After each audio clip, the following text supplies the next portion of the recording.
आप सभी को धनतेरस की हार्दिक शुभकामनाएं। आज धनतेरस के दिन इस पौराणिक कथा का श्रवण अवश्य करें। तो चलिए सुनते हैं। धनतेरस पौराणिक कथा।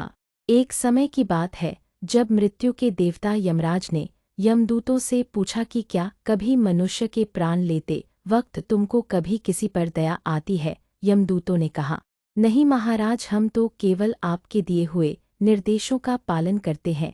इस पर यमराज ने कहा कि बेझिझक होकर मुझे बताओ कि क्या कभी मनुष्य के प्राण लेने में तुम्हें किसी पर दया आती है। इसका उत्तर देते हुए एक यमदूत ने कहा, एक बार ऐसी घटना हुई है जिसको देखकर हृदय पसीज गया था। एक दिन हंस नामक राजा शिकार पर निकला था और वह जंगल के रास्ते में भटक गया। इसके बाद भटकते भटकते दूसरे राजा की सीमा पर पहुंच गया। उस स्थान पर हेमा नाम का शासक था। उसने पड़ोस के राजा का खूब आदर सत्कार किया और उसी दिन राजा की पत्नी ने एक पुत्र को जन्म दिया था।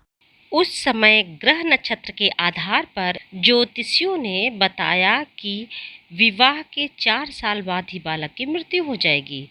तब राजा ने यह आदेश दिया कि इस बालक को ले जाकर यमुना तट पर एक गुफा में ब्रह्मचारी के रूप में रख दो और ध्यान रहे कि स्त्रियों की परछाई भी वहां तक न पहुँचे। लेकिन विधि विधान को कुछ और ही मंजूर था। संयोगवश एक बार राजा हंस की पुत्री यमुना तट पर पहुंची और वहां राजा के पुत्र को देखा।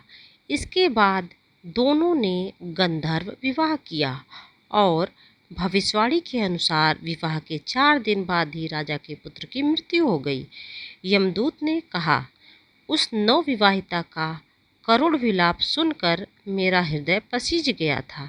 सारी बातें सुनने के बाद यमराज ने कहा कि क्या कर सकते हैं, यह तो विधि का विधान है और मर्यादा में रहते हुए यह कार्य करना होगा। यमदूतों ने प्रश्न किया कि क्या ऐसा कोई उपाय है जिससे अकाल मृत्यु से बचा जा सकता है। तब यमराज ने कहा, धनतेरस के दिन जो विधि विधान से पूजा अर्चना करेगा उसकी अकाल मृत्यु नहीं होगी। इसी घटना की चलते धनतेरस को भगवान धन्वंतरी और देवी लक्ष्मी की पूजा की जाती है। साथ ही दीपदान भी अवश्य किया जाता है।